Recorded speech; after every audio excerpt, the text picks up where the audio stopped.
Boldwood presents Still the One, written by Aimee Brown and read by Josh Wishard and Jennifer Woodward. Chapter 1. Eve Cassidy. Morning, Eve. One of the emergency surgeons I see regularly greets me with a lift of his coffee cup as we pass each other in one of the endless employee-only hallways.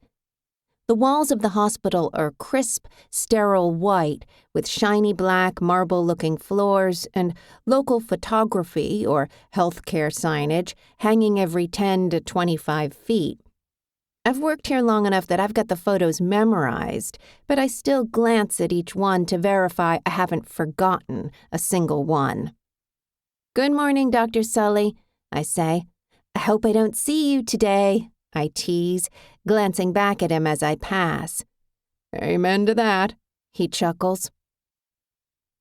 I wouldn't want to put money on whether or not we'll meet, but I would love for today to be as low-key as possible because it's my Friday, and it's easier to roll into a weekend without the unsettling feeling of turmoil lingering from the day before. As usual, the morning shift change employees crowd the in-hospital Starbucks with a line to the doors of the tiny coffee shop. I claim my spot behind a face I don't recognize, which means small talk is unnecessary, and pull my phone from my scrub pocket. Might as well catch up on social media while I wait. I scroll through Instagram first. Nothing new since I left for work, so I flip to Facebook. Immediately, I double-tap my sister Jess's most recent story. She gets auto-likes. A rambling about home remedies rumored to help evict a stubborn fetus. At 36 weeks pregnant and confined to her bed via doctor's orders, but hesitant to do so since this baby looks to weigh in the double digits, judging from the size of her, she's giving all the labor-inducing wives' tales a try. Her latest attempt? Consuming castor oil from a spoon. Ugh. I shiver at her near gag on screen. Why didn't she have a trigger warning? Sheesh. Note to self, never get pregnant. Well, isn't it my lucky day? The barista chirps as I approach the counter. What can I get the girl who completes my story? I cock my head, rolling my eyes. Every day, Adam?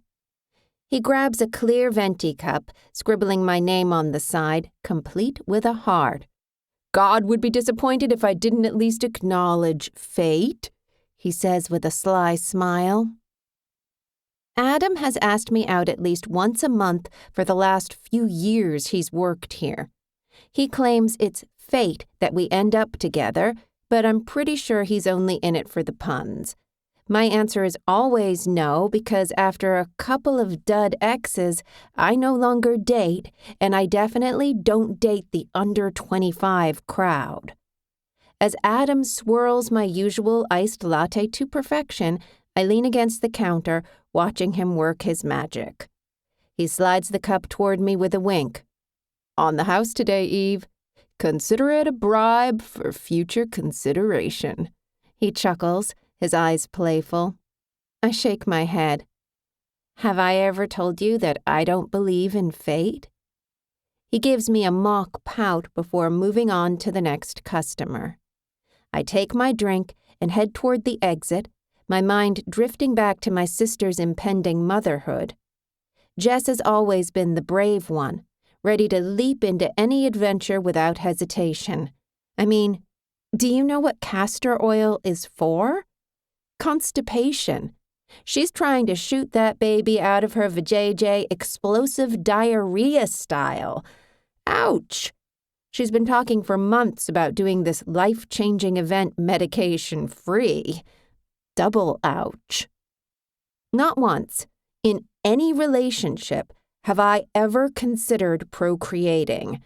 I made that decision when I unexpectedly delivered a baby at the front entrance of the ER a couple of years ago. The expectant mother and I just happened to be walking in at the same time. For once, I'd gotten a good parking spot when I realized what was happening in front of me as she dropped to the filthy ground. I knew it was either medically trained me or the wide-eyed, horrified-looking security officer standing in the breezeway to my left. I stepped up. Not 1 ounce of that disgusting mess was beautiful, as soon-to-be parents claim. I wish my eyes could unsee it because my brain has it filed in the 3 a.m. file, and nothing in that sleepless mess is a good time. The bravest thing I've ever done is mistakenly get married on a whim. I swipe my badge over the magic lock that keeps society out and employees safe. The doors swing open, revealing people scattered here and there, meandering between ER departments. Time for my morning pep talk. Please, God, since I'm your OG human, give me an easy day, would ya? Morning, Catalina calls while in motion. I lift my coffee, acknowledging I've heard her.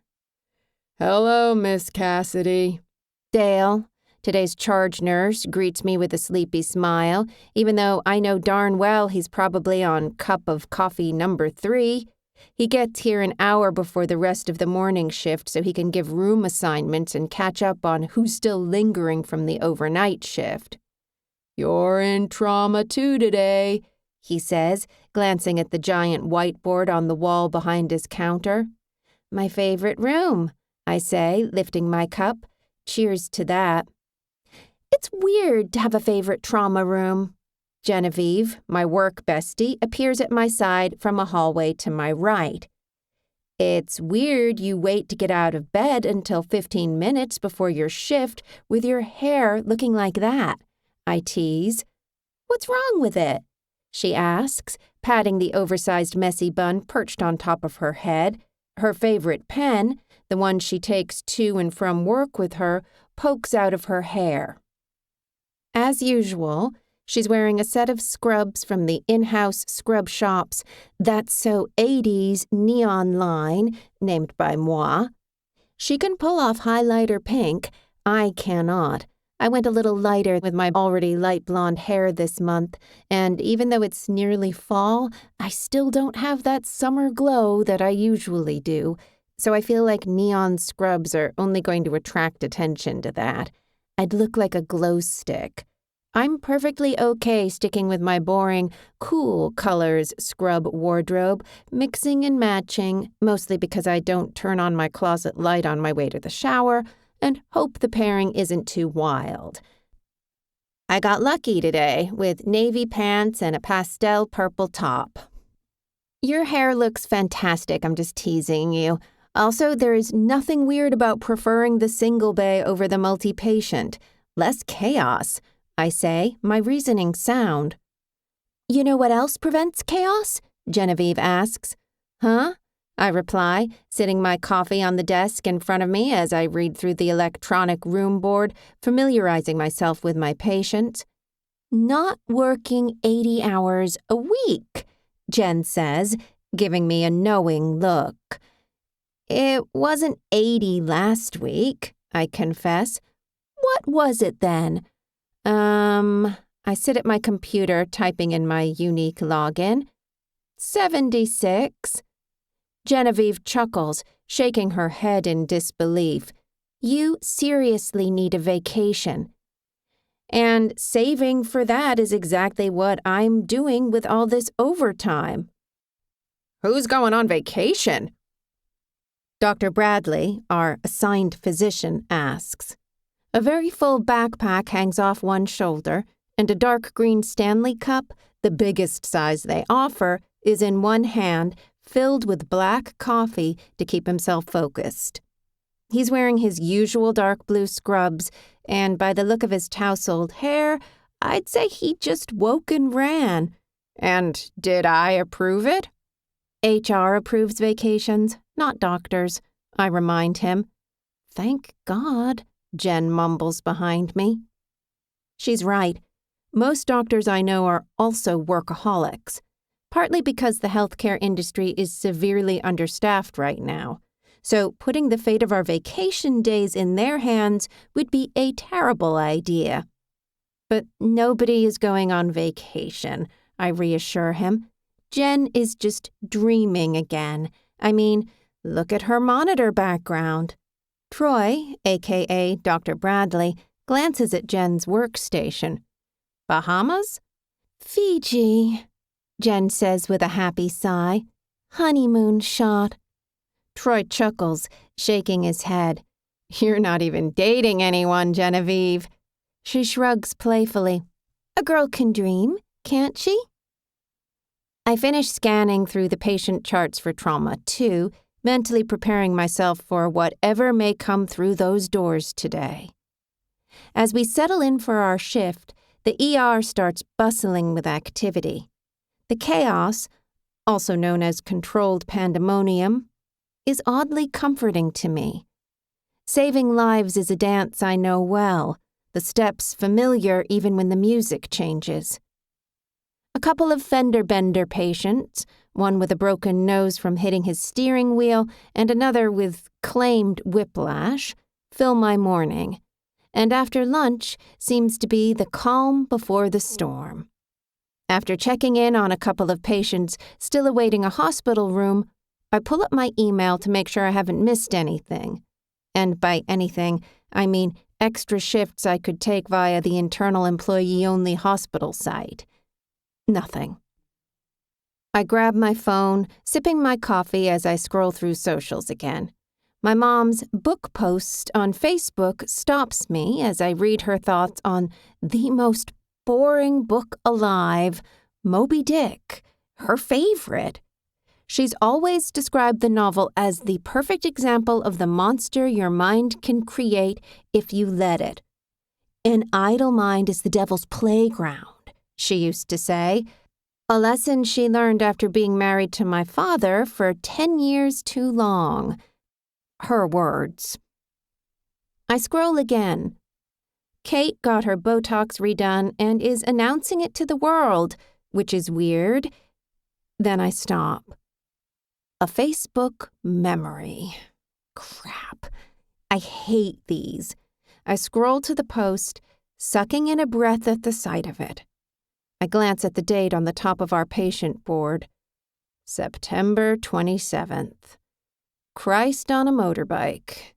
Suddenly, I remember why I prefer Instagram to Facebook. The latter enjoys taunting me with the anniversary of past nostalgic happenings that I've tried really hard to forget, along with all the feelings that come with them. They've been sufficiently buried under my heart for 5 years now. I bite my bottom lip as I tap the photo. Wow. Not gonna lie, 22-year-old me looks so incredibly innocent. This version of me still believed in love. I'll never be able to get that back, and the reminder feels like someone twisting the knife. With a deep sigh, I scroll through the comments on the photo. I do this every year, and each time my heart beats a little faster as I read each one. They're all from the same person and all the exact same comment. XX Fost. Once each year, this memory probably pops up on his Facebook as well. Fost, also known as Foster, is the guy who broke my heart into a million pieces and left me questioning everything I thought I knew about love and trust. 5 years have passed since we last spoke, and even though I'm the one who decided to walk away without a second glance, my mind sometimes wanders to what would have happened if I'd stayed. The memories that have always slightly lingered flood back as I stare at the photo, the pain still raw beneath the surface. I quickly scroll to see if he's added this year's comment yet, but don't see it, so I close the app with a shaky hand. Jen shoots me a concerned look from across the nurse's station, but I only offer her a weak smile in response. "Everything okay?" she asks, leaning over the counter that separates us. "Yeah, just a little unwanted social media trip down memory lane." I reply, trying to sound nonchalant. Jen's expression softens with understanding as she glances at the date board. Happy anniversary? I nod slightly, my attention now on the badges attached to my scrub top pocket. I straighten them, then grab my stethoscope from the desk, draping it around my neck and overly adjusting it to my liking. Thanks, I say, only slightly bitterly. It's such a happy day, I joke. She frowns. You know, you don't have to torture yourself like this. Just delete the original post. I can't, I admit, a hint of regret in my voice. I hate it, but I also don't know if I'm ready to forget it. With her mouth open, the sound of commotion near the ambulance entrance catches our attention. We both turn to see what the fuss is about. Trauma 1, crew to the bay, I hear Dale's voice echoing from the ER overhead speakers through the halls. Sucks to be them, Jen says, leaning back in her chair and tossing a piece of skinny pop into the air, catching it in her mouth as we watch multiple patients being pushed past us toward Bay 1. Don't curse us, I warn, grabbing my now buzzing phone from my scrub pants pocket. I glance at the screen, blinking rapidly as if there's something wrong with my vision. No, he didn't. But I see it with my own eyes. He did. Again. XX Faust. Comment made 1 minute ago. I scrunch my face. Why, Foster? Why every year? I inhale deeply, exhaling slowly.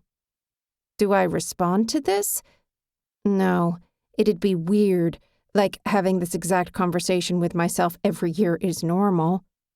I reach across the screen and tap the thumbs up with my index finger. It's what I do every year in response to his comment. Passive-aggressive is our new vibe as we play a silent game of, you still alive? Yep, I acknowledge you. I just wish I knew what it meant. Chapter 2. Guy. Foster. Feeling good? Maddie asks. He's my trainer, a guy with graying hair, a solid flavor saver of a mustache, and a slightly growing retirement gut, proving his wife really is the cook she claims to be. She is. I eat there all the time. We live like 5 minutes away from each other. He pats me on the back. It's been a long time since I've been in Oregon. 5 years, to be exact.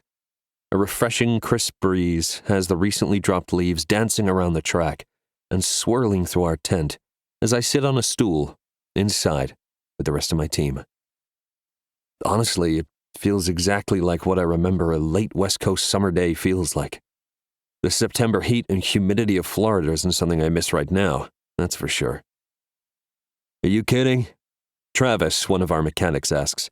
I've never seen Foster anything other than calm, cool, and collected. He makes this sport look like a party game. I chuckle. I don't know about that, I say, appreciating the compliment. Years of hard work is how that happened. I've been a motocross and freestyle motocross rider, also known as FMX, since I was a kid.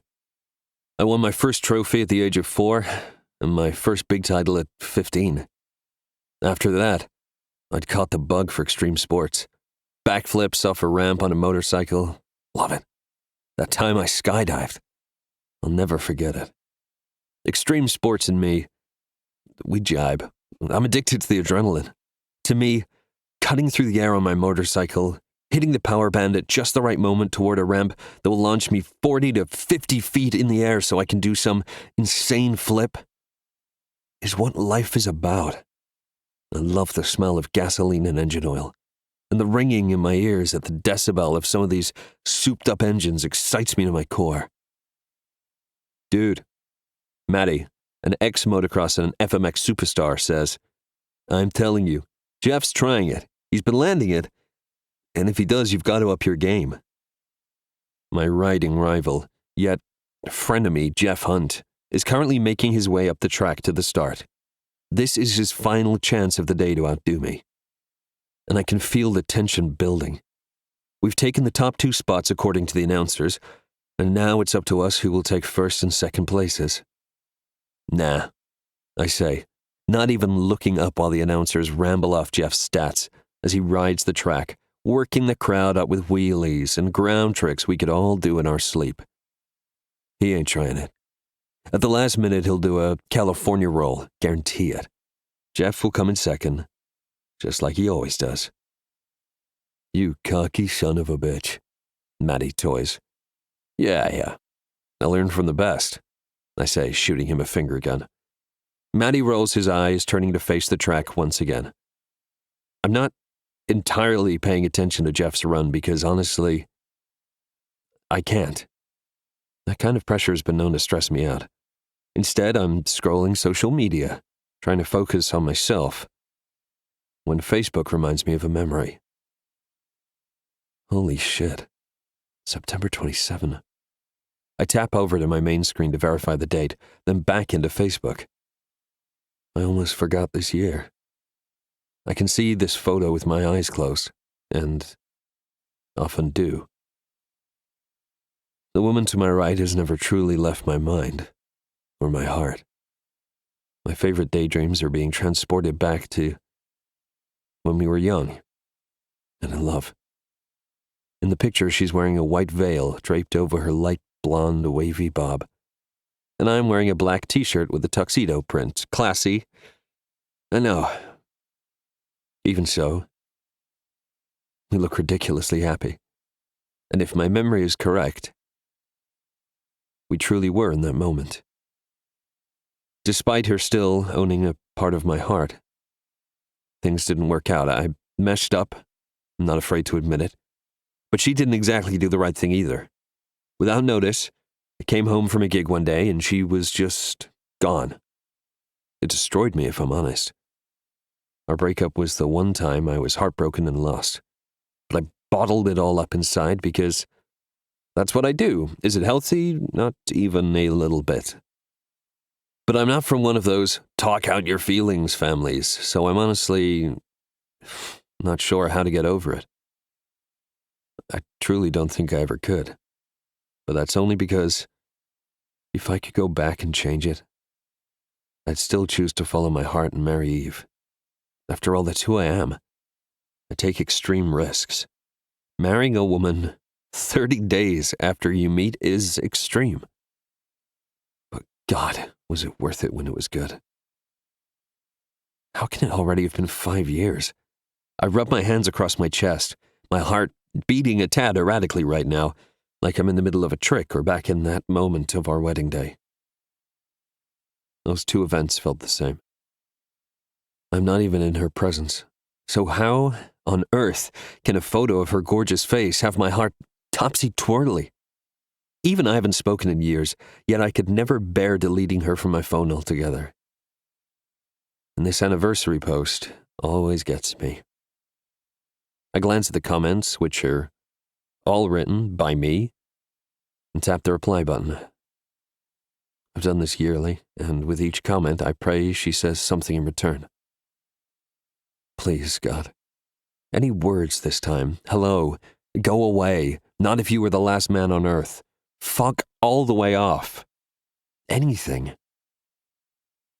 But so far it's never happened, and her reply is only ever a like, moments after my comment has been posted.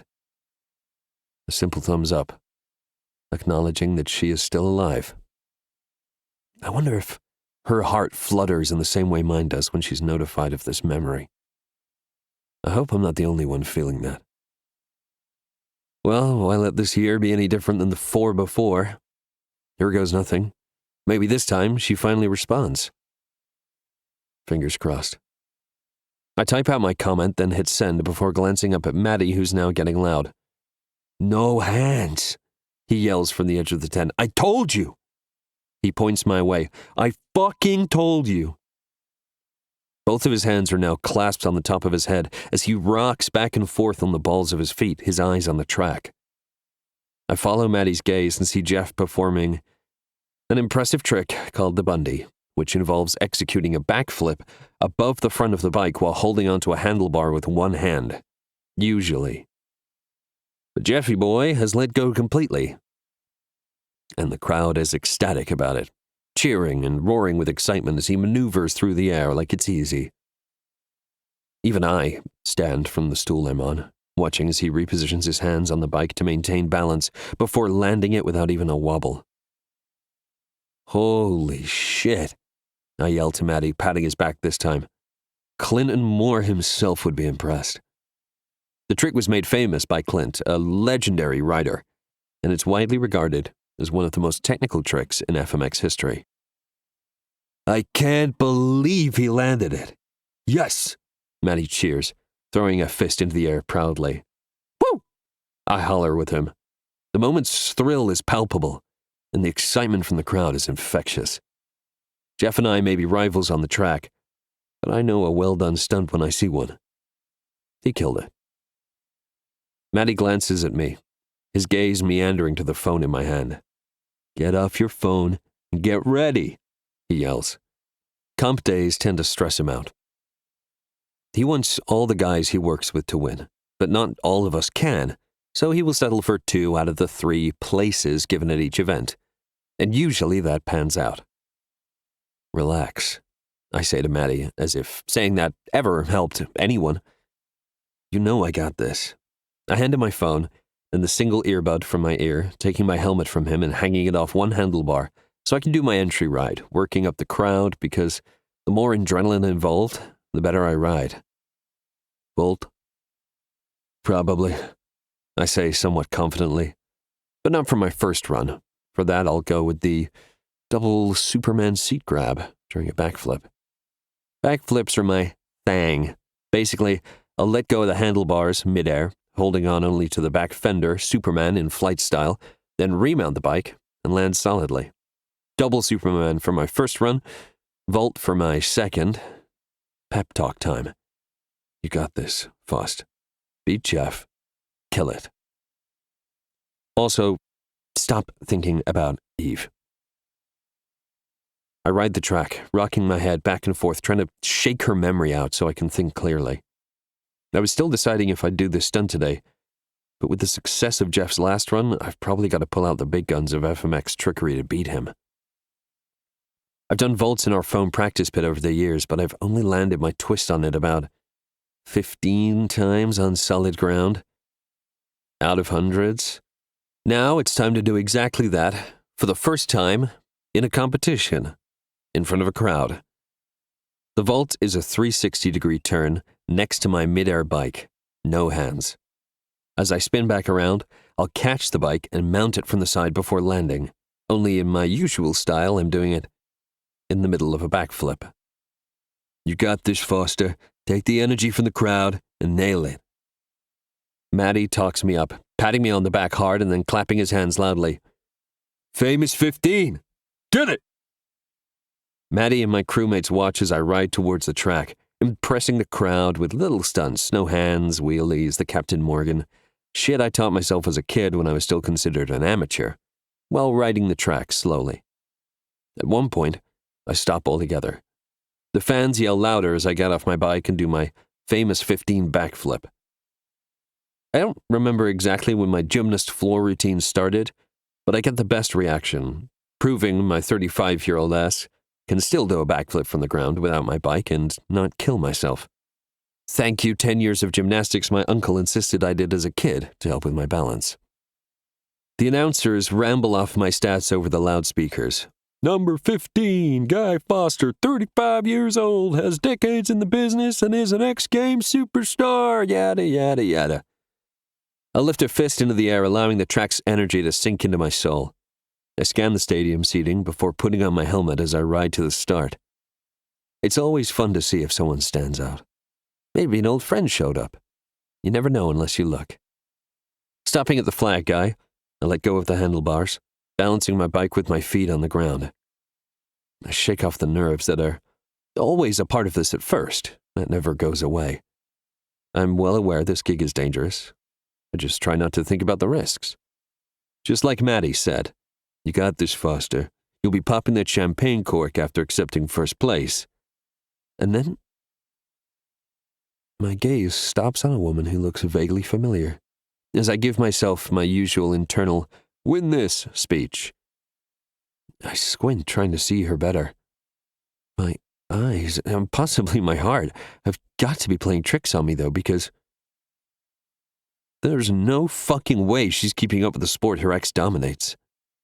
When she said she never wanted to speak to me again, she meant it. That much I'm sure of.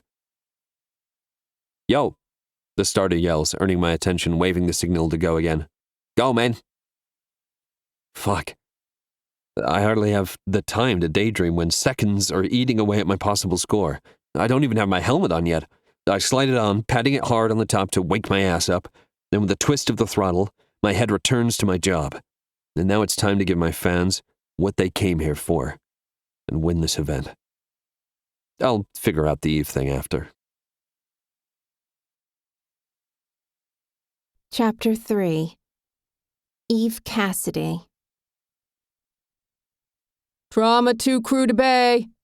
I hear Dale's voice requesting Jen, Troy, and I go to our room assignment, and, like always, a buzz goes through my chest with anticipation.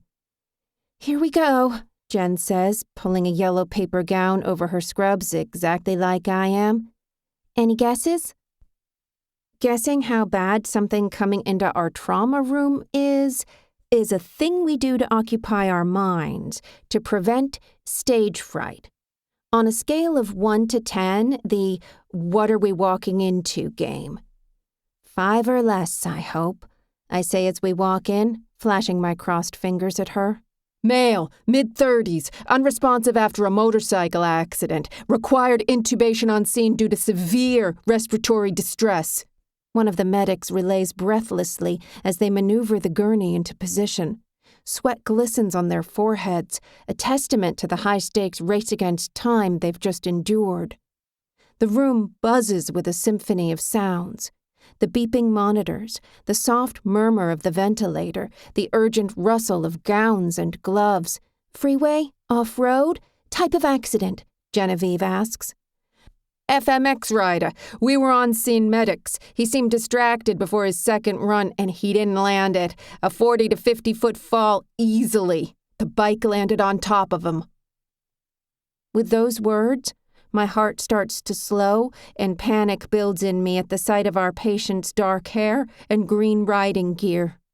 I'm positioned near his feet, but as I begin cutting up the leg of his pants, my gaze hesitantly moves across to his one tattooed arm, black and gray ink from elbow to wrist and to the one in color, a hot pink tiny heart just under his right thumb. I have the exact same one. We did it when I went to Florida to stay with him. My fingers have traced the outlines of those tattoos many times. Almost shyly, I force my eyes to his face and recognize him immediately. Yep. Foster. Crap, this is bad. He's hardly aged at all and is just as handsome as I remember, only now he's pale and lifeless, framed by an endotracheal tube and an oxygen mask.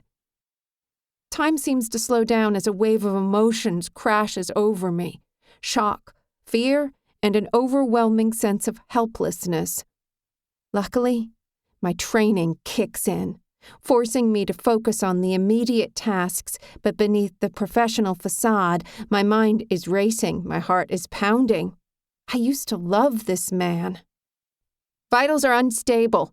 BP 90/60 and dropping. Pulse erratic between 100 and 150. Board and collar in case of C-spine injury. Suspected internal bleeding. Another medic continues, their voice tight with urgency. Every detail feels like a knife twisting deeper. Yet I have to listen to every word because they may help us save him. But all I can think about is how I once knew the warmth of this man's smile and the comfort of his presence. Dr. Bradley is issuing orders, but his voice sounds muffled like I'm underwater. "Get him on the monitor. Full vitals. I need an ABG, stat. Let's prep for central line. With his clothes now cut off to his boxers, I move mechanically, helping to transfer him to the trauma bed, attaching leads and checking the ventilator. My hands are steady, but inside, I'm trembling. I'm torn between the need to be professional and the overwhelming urge to break down, to hold his hand, to tell him to fight, to stay with me. But there's no time for personal grief. My colleagues are relying on me, and most importantly, Foster is relying on me. Who is he? Troy asks, moving like he's doing a ballet. He's got every motion memorized, and it comes to him like second nature. My lips press together in a determined line, my eyebrows furrowed in concentration as I try to force the words out. His name is Guy Foster, 35 years old. Date of birth is... I give the information I know, which the doctor and the terrified-looking registrar hanging at the door are looking for, without even looking at the medic's paperwork that I've yet to lay eyes on. Genevieve side-eyes me. She knows his name, his face, and all the details of our past relationship, but she's never met him in person. I'm thankful she's keeping her cool right now as the realization hits us both simultaneously. Mr. Foster, Troy says loudly, shining his penlight into each eye. Welcome to OHSU Emergency Department. I'm sorry to meet you in this condition, but we're doing everything we can to get you home and healthy. Dr. Bradley has always been the most empathetic doctor here, and despite the situation, is very aware that even the unconscious can likely hear what's going on, so he attempts to keep everyone calm, including the patient. Monitors beep incessantly, their digital readouts displaying a cascade of vital signs, each beep a marker of Foster's precarious state. My heart can barely take it. Please, stay, Fost, I say in what I thought was a whisper, my hands moving automatically as muscle memory guides me through procedures and my mind stays acutely aware of every change in his condition. Fost? Dr. Bradley asks, his gaze jetting to me only for a second. Do you know him? I nod, glancing at Jen, who doesn't say a word, just continues with her duties. He's my ex-husband. Shit, Troy says. Shit feels like an understatement. I think back to just an hour ago, getting the notification that he'd commented on our anniversary reminder post, and what that did to me compared to what's going on inside me right now. Chaos. Pandemonium. I feel like I'm in a trauma room full of people while our relationship plays for all to watch on a screen big enough to block out practically all else. What the hell happened? Dr. Sully enters the room, and I realize my comment during my coffee run may have jinxed us earlier, like a bad curse laid on us by someone practicing voodoo. Our eyes meet, and he lifts his chin as a hello. Sorry to ruin your day, Nurse Eve. Usually I'd chirp back a response casually, lifting the mood slightly, at least for us employees. But seeing him means this is as bad as I'd worried it was. Truthfully, I say, I've never been happier to see you. He's the husband, Troy announces, stepping away from the bed Foster is on as transport takes over and wheel him away. Whose husband? Eve's, Troy answers. You're married? I shake my head, following Foster out and into the hall and avoiding the question Dr. Sully just asked. My God, Fost, this was always my fear, I say, holding his uninjured hand and speed-walking with his bed. You'll be okay, though, I add. This is a great hospital and, I'll be waiting for you when you go to a room. All right? The two young men wheeling the cart toward surgery stop as they wait for the secure door to open. I can't walk with them anymore, but I stay for what feels like hours, watching them disappear into the halls of the surgical unit until the doors click closed, separating us. Oh my God. I breathe out in a shaky sigh. It's finally over. At least, my part is. I was beginning to think the moment would never end. I know he's in good hands, but I'm not sure I can handle this. I've never worked on someone I know intimately. I march down the hall, tearing off my gown and peeling off my gloves, tossing them into a garbage can, and beelining to Dale's desk. I need to take a break, I inform him, giving him zero other explanation, and no is not an option. His gaze meets mine, then the clock. Little late for a break, but since I can't say no, I guess go ahead. I'm glad he picked up that I was going whether he said yes or not. With his permission, I practically run through the halls toward the staff room. The door closing behind me feels like relief as I separate myself from what just happened.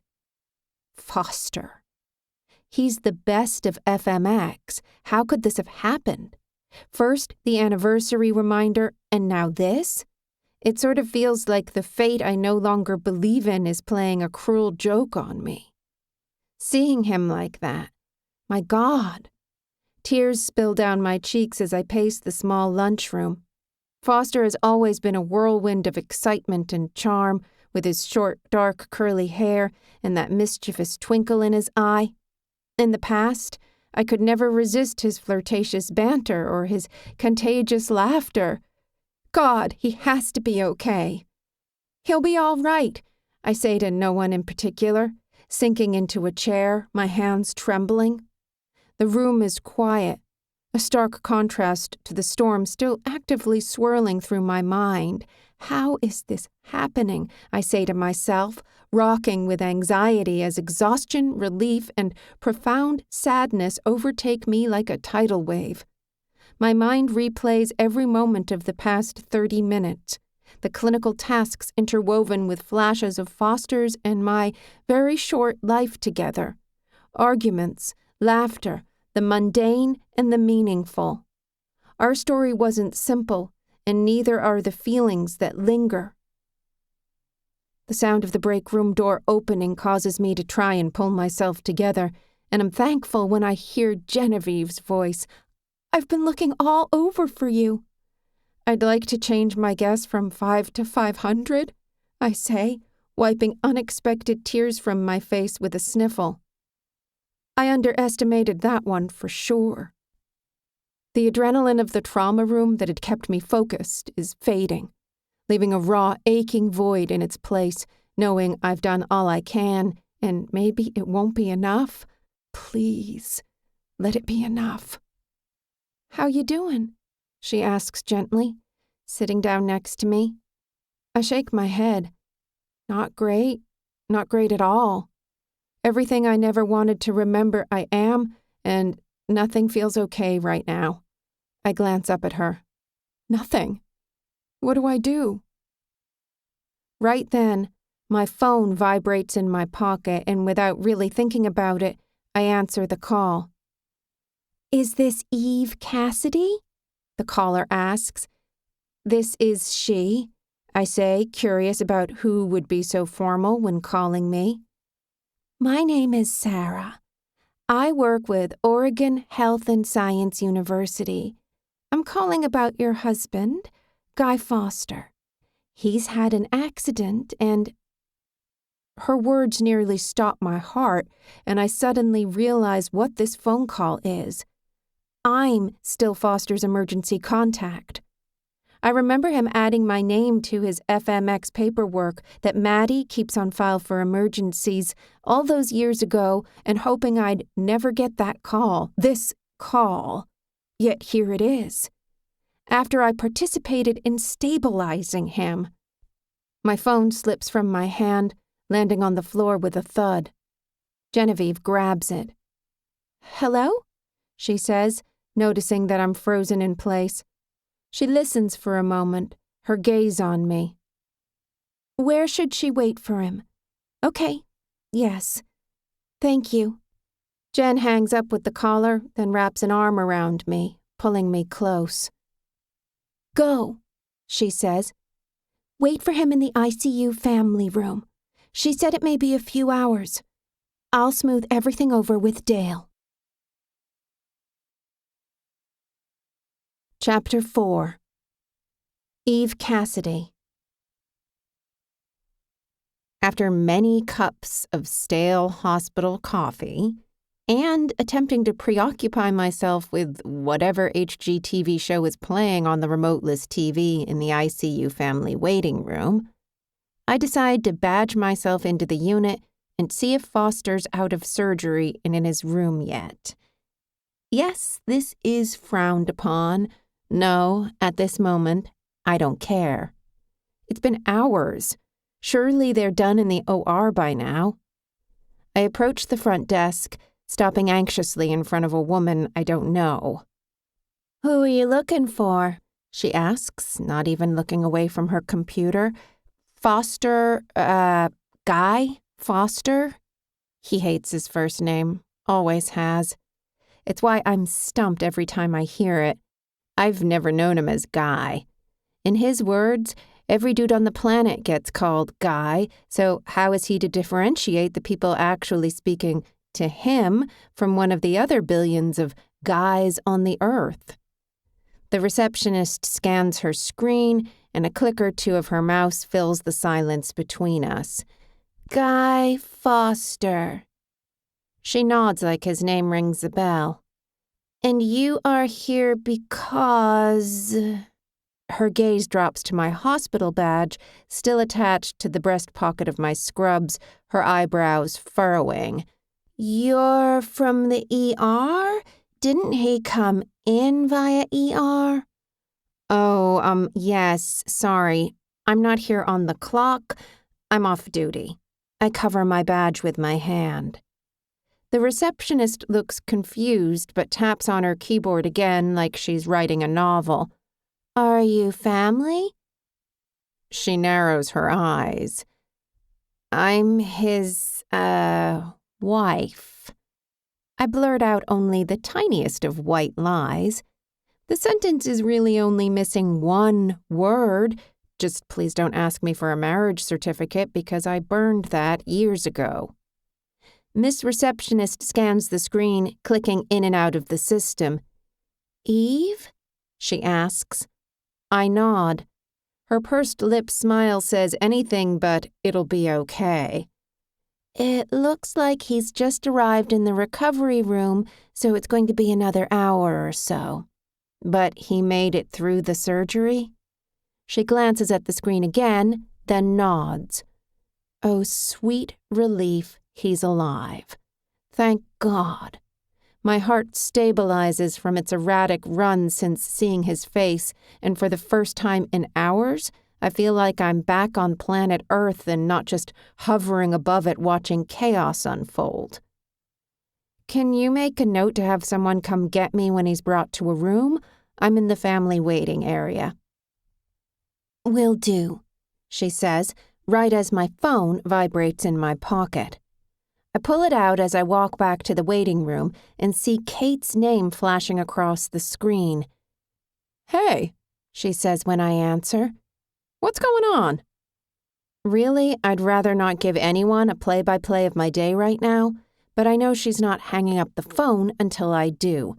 Prying is what best friends do best. Plus, I've known her too long to lie. Foster is in ICU here. The other end of the line is momentarily silent. "Here?" she asks. "As in at our hospital?" I like how she calls it ours as if we own it, not simply work for it. Kate is technically my sister's best friend originally, but the three of us are only a couple of years apart, so we've become a BFF trio. Jess is home and has no idea what's going on right now, thank God, because if she did, she'd be blowing up my phone with opinions I'd rather not hear. But Kate is here and works on floor 6 of the OHSU Dornbecker Children's Hospital in labor and delivery, and I'm sure she was filled in on what's happening by Genevieve, who has befriended us both. As in, I had to leave my shift early because I was in the trauma room when he got here. Holy bejesus, Evie. Are you all right? I sit back on the couch in the family waiting area and rub a hand over my face. Emotions surface just from considering if I'm all right. I don't know. Is he? She asks very hesitantly. He lived through surgery, but I have no idea what his injuries are, and I haven't seen him since they took him to the OR. Did you really get the call? I wipe my eyes, hoping to stop the tears before they flow far too easily. I did, and I don't know why, considering we've been apart for 5 years. He should have changed it a long time ago. How am I supposed to help with this? I don't even know how to contact his family. What about Maddie? Don't know how to get a hold of him either. Shouldn't he be here if he was hurt during a ride? He could be, for all I know. I just haven't seen him. Her silence says so much. She's choosing her words wisely here, as after I left Florida and Foster, I was a total mess. I thought 3 months after marriage I'd be floating on cloud 9 still, but instead I found myself alone, far away from home, and wishing I'd made other choices while he toured without me. I didn't get married and change my entire life only to be alone 92% of the time. Are you sure you don't want to be happy with how much you've already helped and let someone else figure this next part out? Kate asks. You think I should leave him when he's in this condition? Alone? We both know patients who are on their own heal slower than those with support. I once loved this man. No way can I just leave. I know, but this is a slippery slope, Eve. You have no idea who's in his life now, and things may get super awkward for you before they get better if you stay. What do you mean? Loved. Past tense, darling. Really, harsh as this may sound, he's not your problem anymore. He didn't even show up at your wedding reception. That is a technicality. He tried to make it. His face via iPad made it, but his flight got changed last minute. Okay, fine. What if he has a girlfriend now, or a wife, or children? What will you do if they walk in and see you there? Children? God, are you trying to kill me? I ask, planting a hand on my thumping heart. You're worrying about nonsense. I already know he's single as a Pringle. I Googled him as I sat here in the ICU waiting for him to get out of surgery. Only one other woman besides myself was listed as one of his partners, and they broke up publicly a year ago. Her name is Gia. He's got a thing for girls with 3-letter names, hey? She asks with a slight chuckle. Well, I'm sorry for being a worrywart. I forgot he was famous and Google knows all. What about his family? Shouldn't they also get the call? If they were in his paperwork, but considering he's a grown man who probably no longer has his parents listed anywhere for anything, I'm not holding my breath. Hi. A brunette woman dressed in navy scrubs with a stethoscope around her neck and a badge with her photo and the name Chelsea RN attached at the breast pocket steps into the doorway of the waiting room. You're here for Guy? I gotta go, I say to Kate, hanging up before she can even say goodbye. Slippery slope or not, I'm going in. My heart won't say no. Foster, I correct Chelsea. He never goes by Guy.